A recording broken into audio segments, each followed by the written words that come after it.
আমি বাসায় যাব না। তুমি তোমার চাকরি নিয়ে থাকো।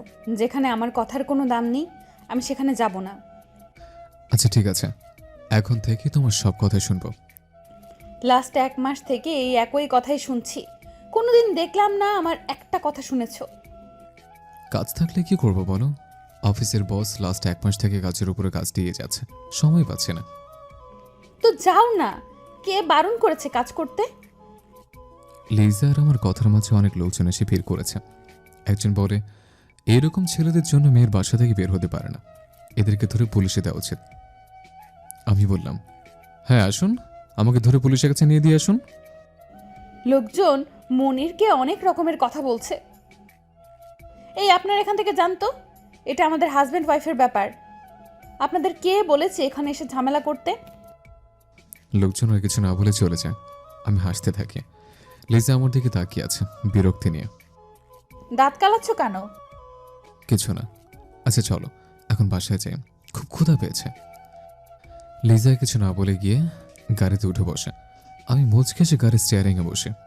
লিজা বাইরের দিকে তাকিয়ে আছে। আমি গাড়ি ড্রাইভ করতে থাকি। কিছুক্ষণ সময়ের মধ্যে বাসায় চলে আসে। লিজা কিছু না বলে গাড়ি থেকে নেমে বাসার ভিতরে চলেছে। আমি গাড়ি পার্ক করে বাসার ভিতরে গিয়ে দেখি বউ আমার মুখ ফুলে বসে আছে। আমি গিয়ে লিজার পাশে বসতে উঠে চলে যেতে নিলে আমি ওর হাত ধরে টেনে আমার পাশে বসাই। হাত ছাড়ো, এখন ঢং করতে হবে না। আচ্ছা সরি তো, আর কখনো এমন কিছু হবে না। আমি আর এসব বিশ্বাস করি না। রোজ এসব বলো, কিন্তু সকাল হলে এসব ভুলে যাও। আচ্ছা, আজ থেকে আর কখনো ভুলবো না, সত্যি বলছি। ঠিক আছে, এখন ছাড়ো, তোমাকে খেতে দেই। আমি লিজার দুই গালে হাত রেখে কপালে চুমু দিই। লিজা আমাকে শক্ত করে জড়িয়ে ধরে আমার গালে কপালে চুমু দিয়ে চলে যায় খাবার সার্ভ করতে। আমি রুমে এসে ফ্রেশ হয়ে এসে ডাইনিং টেবিলে বসি। লিজা আমার সামনে বসে আছে। আমি খাবার প্লেট হাতে নিয়ে প্রথম লোকমা লিজার মুখের সামনে ধরি। লিজা আমার হাত ধরে আমার মুখের সামনে ধরে। আগে তুমি খাও। আগে তুমি খেলে সমস্যা কি? খাবো তো, আগে তুমি খাও। এরপর দুজন খাবার খেয়ে নেই।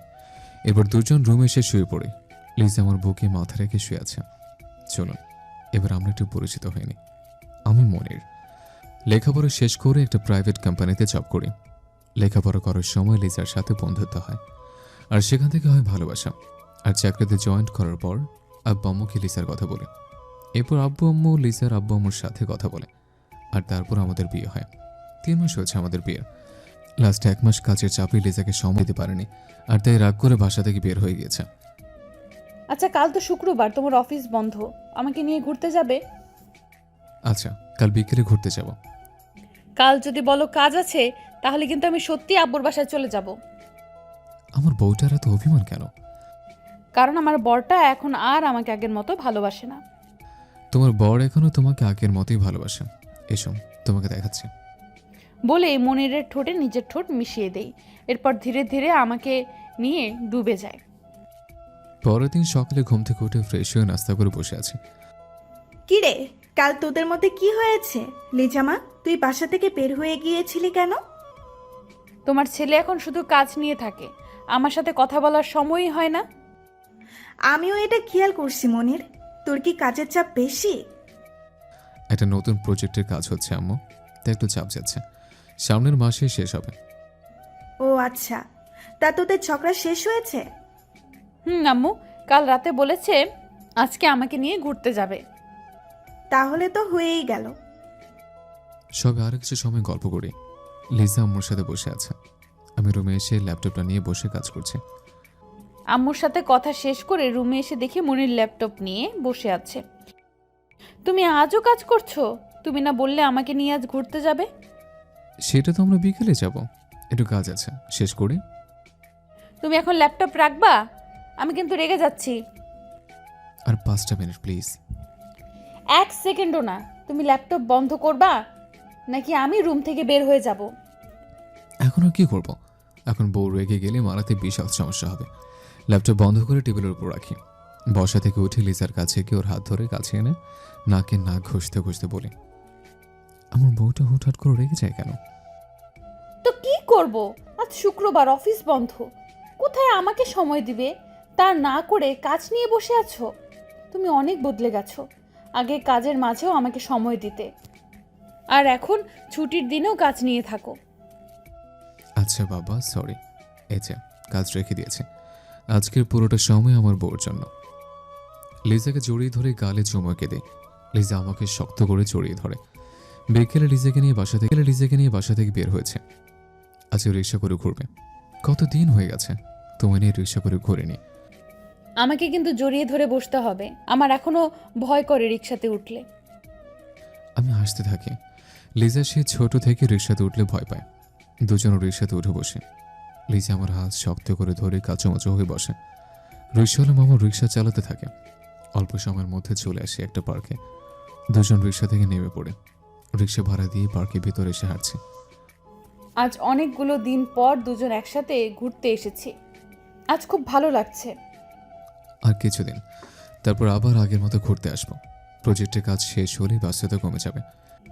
তুমি একাই কি আছো ওই অফিসে? বাকিরা কি করছে? সবাই মিলেই কাজ করছে। সবাই খুব ব্যস্ত। এটা আমাদের বসের স্বপ্নের প্রজেক্ট, তাই সবাই খুবই ব্যস্ত। আচ্ছা, এখন অফিসের কাজ বাদ দাও, আমরা দুজন আজ আবার একসাথে ঘুরতে এসেছি, সো আজ আমাদের কথা হবে, অফিসের কোনো কাজ নয়। আমি ঠিক আছে বলে লিজাকে নিয়ে একটা জায়গায় বসে। লিজা আমার হাত ধরে কাঁধে মাথা রেখে বসে আছে। দুজন কিছু সময় সেখানে বসে আড্ডা দিয়ে পার্ক থেকে বের হয়ে রেস্টুরেন্টে গিয়ে কফি খেয়ে বাসায় চলে আসে। রাতে ডিনার করে রুমে এসে বাকি কাজগুলো করতে থাকে। লিজা কোলে মাথা রেখে শুয়ে আছে। আমি কাজ করছি। রাত প্রায় 12টা বাজে। লিজাকে বালিশে শুয়ে দিয়ে আমি আবার কাজ করতে থাকি। কাজ করতে করতে কখন রাত 3টা বেজে গেছে বুঝতেই পারিনি। ল্যাপটপটা বন্ধ করে ঘুমিয়ে পড়ি। পরের দিন থেকে মনিরের আবার সেই কাজের চাপ শুরু হয়। সকাল 9টায় বাসা থেকে বের হয়ে যায়, রাত 10টায় বাসায় আসে। কিছু বললেই রেগে যায়। 1.5 মাস কেটে যায়, কিন্তু মনিরের ব্যস্ততা শেষ হয় না। আমার সাথে তো এখন কথা বলারই সময় হয় না। খুব ব্যস্ত তুমি। কিছু বলবে তুমি? কাজটা আজকের মধ্যেই শেষ করতে হবে। শুধু কাজ আর কাজ। আমার থেকে বেশি যদি তোমার কাজ হয় তাহলে কেন বিয়ে করেছো আমাকে? এত রাতে ঝগড়া শুরু করো না, ঘুমিয়ে পড়ো। হ্যাঁ, এটাই তো, কাজ আছে, তুমি ঘুমিয়ে পড়ো। লাস্ট 1.5 মাসে একবার জিজ্ঞেস করেছো আমি খেয়েছি কিনা? এই তোর প্রবলেম কি? হ্যাঁ, আমি কি আমার একার জন্য করছে নাকি? আমাদের জন্যই তো করছে। কিছু বলে না বলে মাথা উঠে গেছ? কি বলবে? মারবে আমাকে? এটাই তো বাকি আছি। সবাই ঠিকই বলে ভালোবেসে বিয়ে করলে কখনো সুখী হওয়া যায় না। কি বলতে চাও তুমি? আমাকে বিয়ে করে তুমি সুখী নেই? তাহলে বেশ, আমাকে ছেড়ে চলে যাও। অবাক চোখে তাকিয়ে আছে মনিরের দিকে। আমাকেও চলে যেতে বলছে, এই জন্যই আমি ওকে এতটা ভালোবেসেছি। ও আচ্ছা, বুঝতে পেরেছি। আমাকে এখন আর তোমার ভালো লাগে না। ঠিক আছে, তুমি যখন চাও আমি তোমার থেকে দূরে চলে যাই, তবে তাই হবে।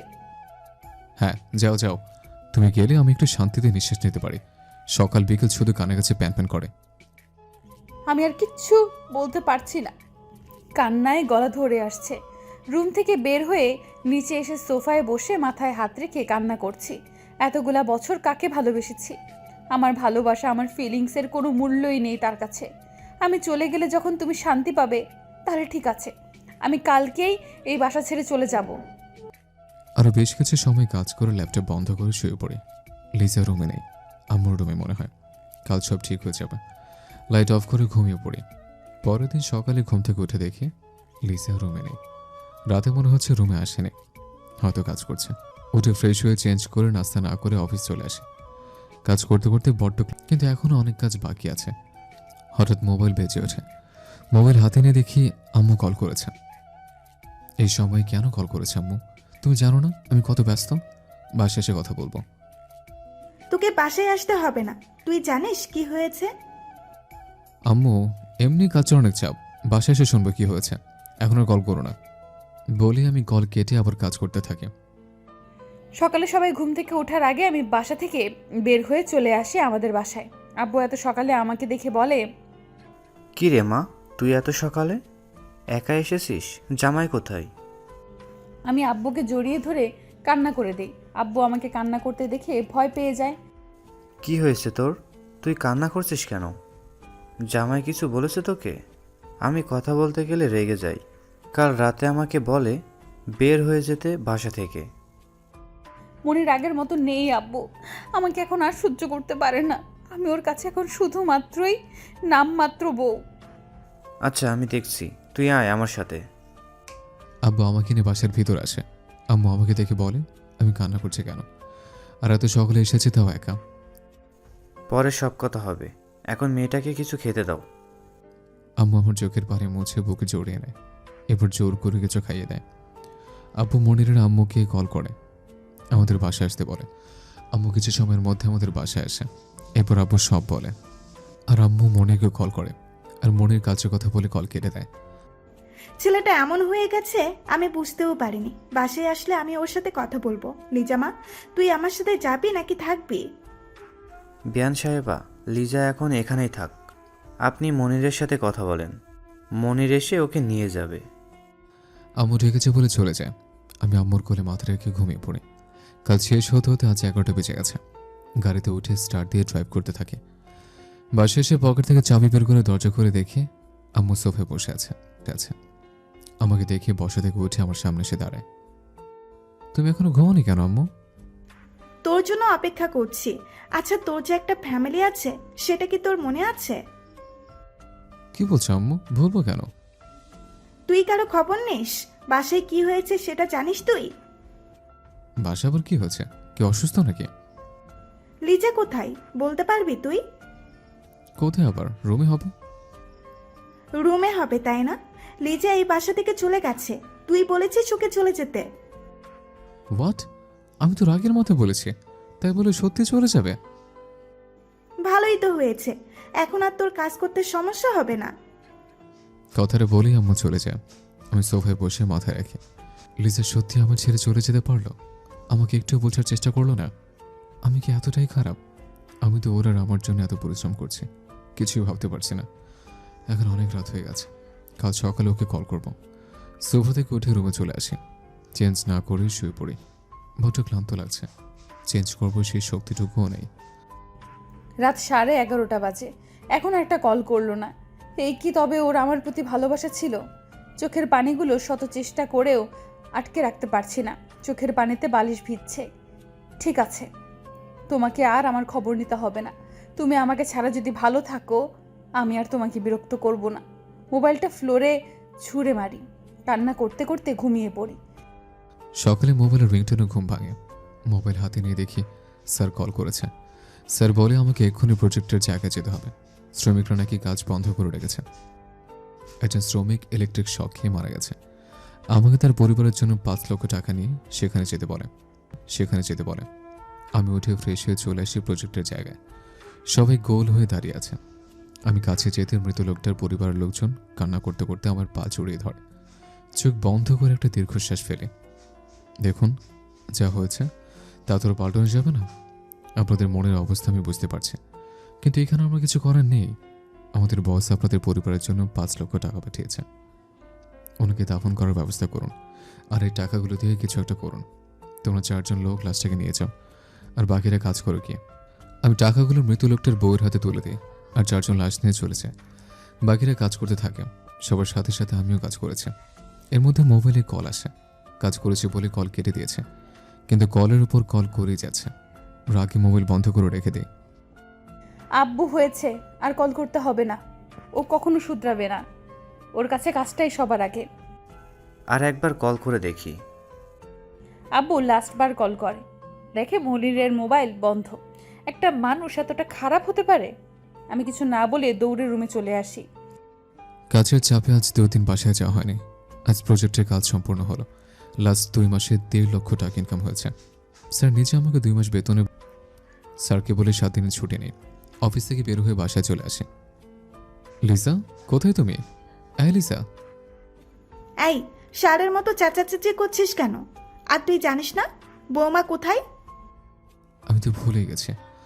আচ্ছা, আমি লিসাকে নিয়ে আসছি বলে আমি বাসা থেকে বের হয়ে রওনা দিই শ্বশুরবাড়ির উদ্দেশ্যে। রুমে শুয়ে আছি, ডক্টর ম্যাডাম আমাকে চেক আপ করছে। আর সকাল থেকে শরীরটা খুব খারাপ লাগছে, তাই আব্বু ডক্টর ম্যাডামকে বাসায় নিয়ে এসেছে। লিসাদের বাসার সামনে এসে গাড়ি থামাই। গাড়ি থেকে নেমে দরজার সামনে এসে কলিং বেল দেই। কাজের মহিলা এসে দরজা খুলে দেয়। তোমার আপামনি কোথায়? কাজের মহিলা বলে লিসা ওর রুমে আছে। ডক্টর নাকি ওকে চেক আপ করছে। সকাল থেকে নাকি শরীর খারাপ। আমি আর কথা না বাড়িয়ে লিজার রুমের দিকে দৌড়তে দরজার সামনে এসে উনি ডক্টর ম্যাডামকে বলছে লিজা মা হতে চলেছে। খুশিতে আমার চোখে পানি চলে আসে। দরজার কাছেই বসে পড়ি। কিছু শব্দ শুনে সবাই দরজার দিকে তাকায়। দেখি মনির বসে কান্না করছে, কিন্তু ঠোঁটে হাসি। আমি অন্যদিকে তাকিয়ে থাকি। আব্বু ওর কাছে গিয়ে বলে, কেন এসেছো তুমি এখানে? আব্বা, আমি এতদিন কাজের জন্য আসতে পারিনি। আমি জানি আমার ভুল হয়ে গেছে। আসলে কাজের এত চাপ। আব্বু ওকে এখান থেকে চলে যেতে বলো। ওর কোনো কথা আমি শুনতে চাই না। আমার ওর কোনো প্রয়োজন নেই। আমি একা বাঁচতে শিখেছি এই 4 দিনে। আমার কোনো গুরুত্ব যার কাছে নেই তাকে আমার লাইফেও প্রয়োজন নেই। আব্বা, আপনি ওকে বুঝিয়ে বলুন আর কখনো এমন কিছু হবে না। আমি এখন থেকে ওকে সময় দেব। সময় মতো বাসায় আসবো। যে প্রজেক্টটা নিয়ে এতদিন ব্যস্ত ছিলাম সেটা শেষ হয়ে গেছে। আমি কিছু বলতে পারবো না। লিজা যদি তোমার সাথে যেতে চাই নিয়ে যাও। ডক্টর ম্যাডাম চলুন আপনাকে এগিয়ে দিয়ে আসি। সেটা শেষ হয়ে গেছে। লিজার আব্বু ডক্টর ম্যাডামকে নিয়ে চলেছে। লিজা অন্যদিকে তাকিয়ে শুয়ে আছে। আমি গিয়ে ওর মাথার পাশে বসে ওর গালে হাত রাখি। আমার হাত ছাড়ি দিয়ে সরিয়ে দেয়। ছুবি না তুই আমাকে। তুই গিয়ে তোর কাজ কর। আমি তোর সাথে যাব না। কেন এসেছিস তুই আমাদের বাসায়? আমি আমার শ্বশুর বাড়ি এসেছি। ঠিক আছে, তোমাকে যেতে হবে না। আমি এখানে থাকবো। তুই কেন আমাদের বাসায় থাকবি? তোদের বাসায় যা। তুমি যে এতদিন আমাদের বাসায় থেকেছো তার বেলা আমি এখন সেটা শোধ করব। আমি তো কোথাও যাচ্ছি না। বলে আমি লিজার পাশে শুয়োকে জড়িয়ে ধরি। ছোটার জন্য চেষ্টা করছে, কিন্তু লাভ হচ্ছে না। আমাকে কেন ধরেছিস? ছাড় বলছি। আমি তো তোমাকে ধরিনি, আমি আমার মুখে ধরেছি, আর সাথে আমার বাচ্চার আম্মুকে। এটা আমার একার সন্তান। তুই কে? হ্যাঁ, আসছে ওর বাচ্চা। আমাকে ছাড়া কি বাবু আসছে নাকি? বেশি কথা বলে বাবুকে আমি নিয়ে চলে যাব। আহা হা হা হা, গ্লাস আমার, চিনি আমার, পানি আমার, আর উনি একটু লেবুর রস দিয়ে বাচ্চা ওনার বলতে এসেছে। এই 1 ফোঁটা লেবুর রস ছাড়া তুমি কখনো মা হতে পারতে না।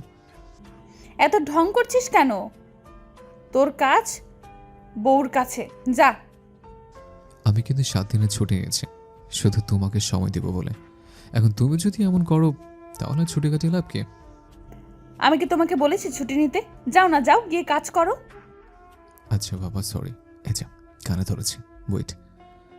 বলে উঠে কান ধরে উঠবস করতে থাকে, কিন্তু বউর আমার রাগই কমছে না। আব্বা আর আমার রুমে এসে দেখে। এ কি, তুমি কান ধরে উঠবোস করছো কেন? কি করবো আব্বা, এরপরও তো লেজার রাগ কমছে না। এটা বুঝেন না আপনারা? আব্বু আমার কাছে এসে মাথায় হাত বোলাতে বোলাতে বলে, মা, যা হয়েছে ভুলে যা।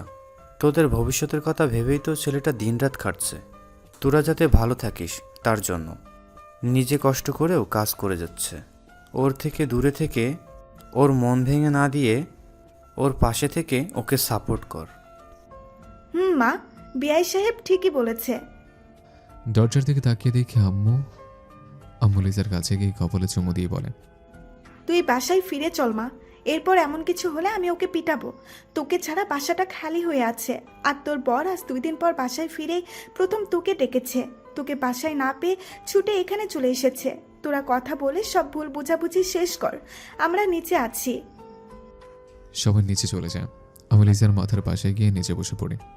লিজার হাত ধরে বলি, ভুল হয়ে গেছে। আমি কাছে থাকলে মনটা তোমার কাছেই ছিল। তুমি ছাড়া আমার জীবনটা অচল। লাস্ট একবার সুযোগ দাও, আর কখনো তোমাকে কষ্ট দেব না। সে আগের মনের হয়ে যাব। আগের মতো হলে হবে না, আগের থেকে বেশি ভালোবাসতে হবে। বাসবো, আগের থেকে অনেক বেশি ভালোবাসবো। গিয়ে দরজা বন্ধ করে এসো। আমি গিয়ে দরজা বন্ধ করে লিজার পাশে বসে লিজা আমার হাত ধরে শুয়ে দেয়।